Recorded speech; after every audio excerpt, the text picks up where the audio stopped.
just started firing off like ding, ding, ding, ding, ding, ding. It was like, I don't know, probably 1,000 people that came in, but like, that's when it clicked for me that there's a loop here where we can get the affiliates, they send customers over, they deposit, they play the game.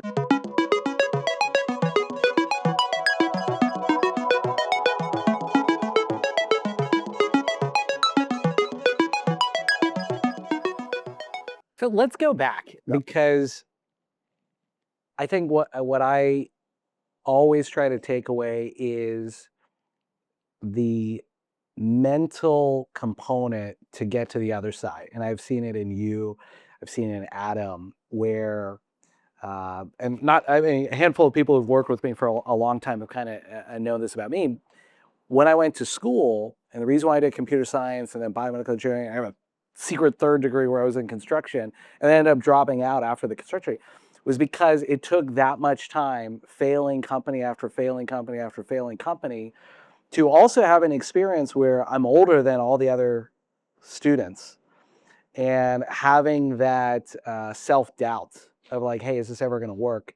Or is this a pipe dream? Is it worth it? For me, I feel like it was who I was, and like school was buying time, but there is still a mental, um, psychological issue around that because there's no such thing as an overnight success. Yep. And it requires you to, like you said, have that summer to just pull it all in the line, talk to everybody you possibly can, know that what you had hoped from some of the previous companies, and even in Adam's case, very parallel during a time frame, that hey, you still have the belief, you're still not going to give up. Sure, you got to make some money on the side, whether it's consulting or other side gigs and stuff like that to survive. But there's this belief that, hey, I still have this calling of who I am as an entrepreneur, being with other entrepreneurs. And from a personal standpoint, every company that I try to start has always failed. Every time I've found a great partner has all been successful. So what do you think as far as like the mental component and also the relationship dynamics? Because you had kind of connected with Matt and you connected with Adam earlier, and now you're reconnecting. And we're all kind of in the same phase of like, we hope it'll work out this time. I remember sitting down with Adam and coaching him because, I'm not going to point specific fingers as some of the earlier investors back in 2014, the first two rounds, but it was kind of an ugly situation. And I was very irritated. In my opinion, if you're going to be investing in an entrepreneur, it's an all or nothing, and you always support the entrepreneur no matter what. Whereas I think some of the investors that were early on did not have that mindset. And I feel like put Adam in a really tight situation on top of it's really hard to be an entrepreneur. So I think that double angle, and I know you knew some of the dynamics coming into the situation. How did you kind of see it? Because that's also the year that the whole entire company and the model is going to shift. 2016 coming through 2017, especially with the Supreme Court decision, because I remember the capital raise actually started before the decision was made. Yep. And ended up investing at that time. So walk us through kind of this psychological dynamics of everything that's going on during that time for you to be like, okay, this is what I want to go do. Yeah, so it was interesting because as I mentioned, like Adam had started the fantasy sports business. Side Prize was the previous product's name in 2014.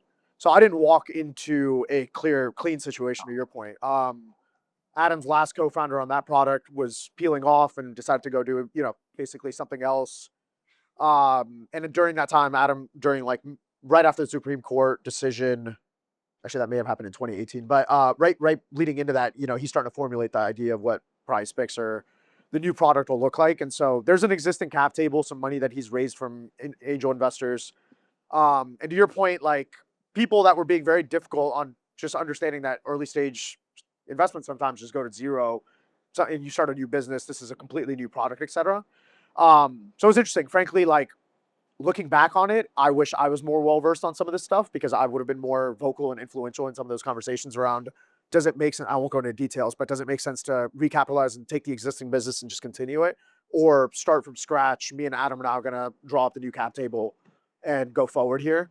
I think in hindsight, I still somewhat agree with Adam. Like he wanted to do right by his investors. And so ultimately we made the decision to recapitalize, bring them along for the ride on the new entity and what would eventually become PrizePicks. And those people ended up doing phenomenally well as part of the deal that got closed earlier this year. So all in all, it was a success, and huge kudos for Adam. I think those people would echo that kind of sentiment. But it was difficult. I mean, I being at that time 22 years old, um, and just having a couple of start-stop failures and through my college experience, like wasn't well versed on equity dynamics of a cap table, how you should negotiate as a co-founder, what responsibilities you should take on as a co-founder, that sort of thing. And so it was a lot of figuring it out on the job. Hindsight's 2020. I definitely learned a lot from that experience. So, I mean, I think what's most fascinating is, I mean, I remember you guys coming over to the office. I met with, and even getting board members is not easy. Yep. And I remember talking to Adam because, and again, no offense to all the board members and everybody like that, not everybody was all on the same page. For sure. But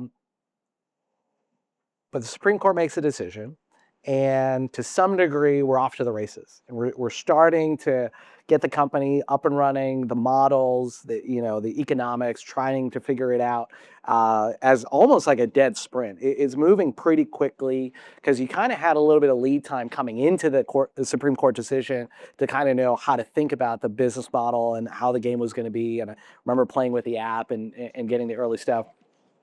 Walk us from there to right before COVID shuts down the entire global industry of sports and sports betting. Yeah, the 2018. So we launched in MVP in like week 14 or 15 of NFL, because it had kind of come together in very late 2017. So we got that call. I was like, yeah, I can build a MVP. I built the shittiest web app of all time. I promise you guys. We didn't have payment processing, so you had to Venmo my personal account to deposit, place your lineup, and I was manually settling everyone's lineups. But like, I would do that 10 out of 10 times. Like, you just need to figure out how to get to product market fit. You can figure out all this stuff later.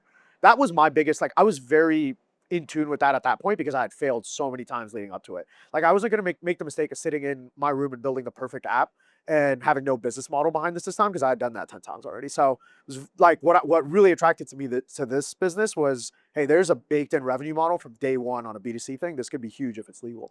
So we just got something out, sent it to 50 of our friends and family.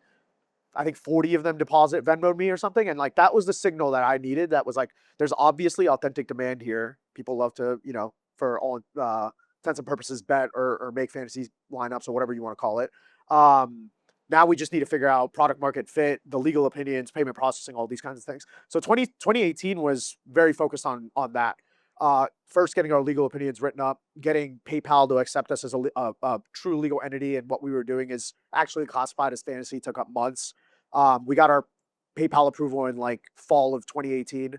We got into the App Store for the first time of fall of 2018. So we were literally running in private beta for almost a year with a shitty web app where you were Venmoing my personal account, and it was all manual operations. But we got up to, I don't know, 500 monthly active users, some like measly number that started to build enough of a model where we used to go into JP's office, show him, hey, look, like there's activity here, and he used to just completely destroy us on like, you need visibility in this metric, and it was very helpful stuff. Like, he pushed us on all the stuff that we needed really good visibility into. So like, honestly, we were very data driven, even if it wasn't perfect, pretty early on. And people like JP advisors were really helping us try to figure out what are the key things we need to figure out. How do we start to tell the story if we're going to go raise money about how to pour fuel on this fire and what's the growth story? We launched in the App Store in late 2018. 2019, I really remember distinctly because people asked me, like, what's the moment that it clicked for you that this was going to be something? It was in January 2019. Like I said, we had PayPal approval. Now the application was in a good spot. We had an iOS app. You could come in, you can deposit with your PayPal account. It would automatically credit your funds. I didn't have to do it manually. And you could go play. And we signed our first like C grade, D grade YouTube affiliate, which had 3,000 subscribers. It was a site called Locks DFS. So we made a deal with them that we would pay them $50 per person that they sent over with their invite code and deposited.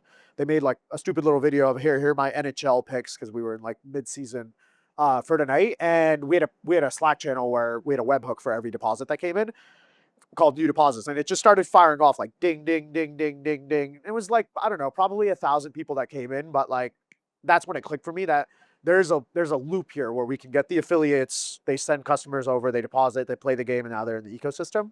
So January 2019 is when I felt like we're starting to get to product market fit, and it was just perfecting the product, getting more payment processors on board, signing more influencers, getting to our first 1,000, 10,000 monthly actives. Use honestly, and I remember having a lot of conversations with you during that period about the model and how to refine it, and just getting very, very well versed on like understanding our customer and how to grow the business.